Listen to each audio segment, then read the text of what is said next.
Sir मैं आपसे एक सवाल पूछना चाहता हूँ। हमारी 21वीं सदी में भारत के अंदर महिलाओं की स्थिति पे आपका क्या विचार है? मैं ये समझता हूँ कि महिलाओं की हैसियत वो स्थिति नहीं है जो होनी चाहिए थी। हमें इससे फख्र है कि हम 5000 साल पुरानी सभ्यता हैं, लेकिन इसके बावजूद हम आज भी महिलाओं के लिए वो माहौल, वो वातावरण नहीं पैदा कर पाए जिसमें कि वो सुरक्षित महसूस करें। अगर सुरक्षा का एहसास होता तो स्थिति ये ना होती कि जब कोई महिला दिन छुटने के बाद घर से बाहर जाती है तो जरूरत महसूस की जाती है कि उसके साथ एक मर्द जाए, एक मेल एस्कॉर्ट हो, चाहे वो उसका बाप हो, चाहे पति हो, चाहे भाई हो, चाहे बेटा हो।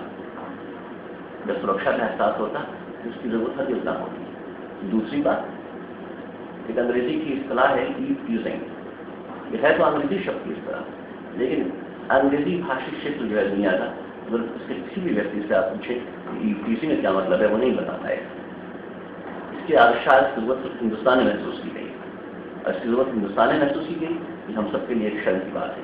मैं ये नहीं कह रहा हूँ कि दुनिया के दूसरे हिस्सों में महिलाओं के खिलाफ अपराध नहीं होते, लेकिन यकीनन उन अपराधों की दर वो नहीं है जो भारत में है। तो ये एक ऐसी बात है इस पर हमें विचार करना चाहिए, सोचना चाहिए, और इसका हल ये नहीं है कि हम जो है महिलाओं को दिन छूटने के बाद घरों में पैक कर दें, या उनके साथ साइड तरह एक मर जाए जब भी बाहर जाएँ, या उनके साथ हम इल्ज़ाम मर दें जब भी उनके साथ कोई हादसा हो कि उन्होंने कपड़े ऐसे पहन रखे थे जो प्रोवोकेटिव थे नेचर, जो मर्दों को उकसाने वाले थे। अगर ऐसा होता तो दुनिया में ऐसी बहुत सी संस्कृतियां हैं जहाँ पर खुले कपड़े जो हैं वो एक्सेप्टेबल, स्वीकार नहीं है, लेकिन वहाँ पर ऐसे हादसे नहीं होते।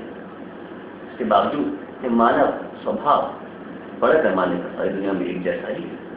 ऐसा नहीं है कि भारतीय पुरुष दुनिया के दूसरे हिस्सों के पुरुषों से भिन्न, लेकिन जब वहाँ पर हादसे नहीं होते उस दर से जिस दर से हिंदुस्तान में होते हैं, तो ये हमारे लिए शर्म की बात है, और इसके ताल्लुक से हमें यकीनन सोचना चाहिए।